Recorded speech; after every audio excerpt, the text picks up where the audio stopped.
भारत के एक छोटे से गांव सूरजपुर की मिट्टी में इतिहास का गर्व छुपा था।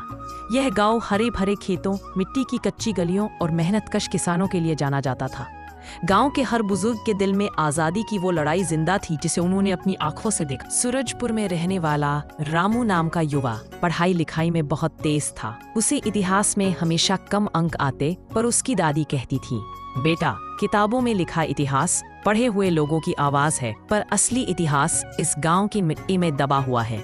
रामू इस बात को हमेशा सुनता था, पर सही मायने में समझ नहीं पाता था।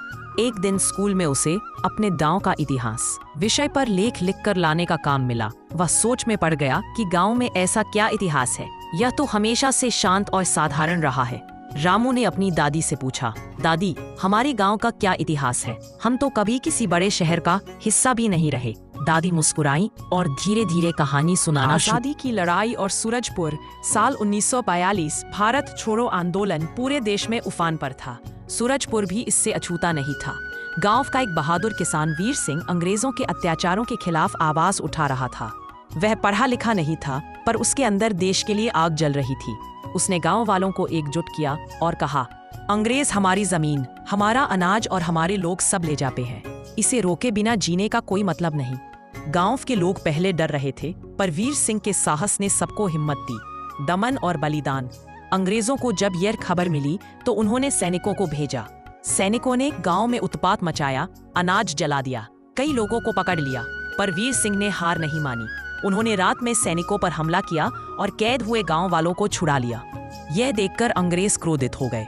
उन्होंने वीर सिंह को पकड़कर गांव के चौक पर खड़ा किया और सबको डराने के लिए सजा दी। गांव की महिलाओं ने रो रोकर गुहार लगाई, लेकिन वीर सिंह ने सबकी तरफ देखा और ऊंची आवाज में कहा, डरना मत, आज नहीं तो कल यह मिट्टी आजाद होगा। उसका बलिदान गांव की आत्मा में बस गया।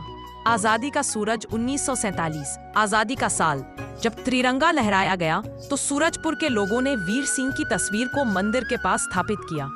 गांव का नाम भी तब से सूरजपुर रखा गया, क्योंकि आजादी का सूरज यहाँ के बलिदान की वजह से निकला था।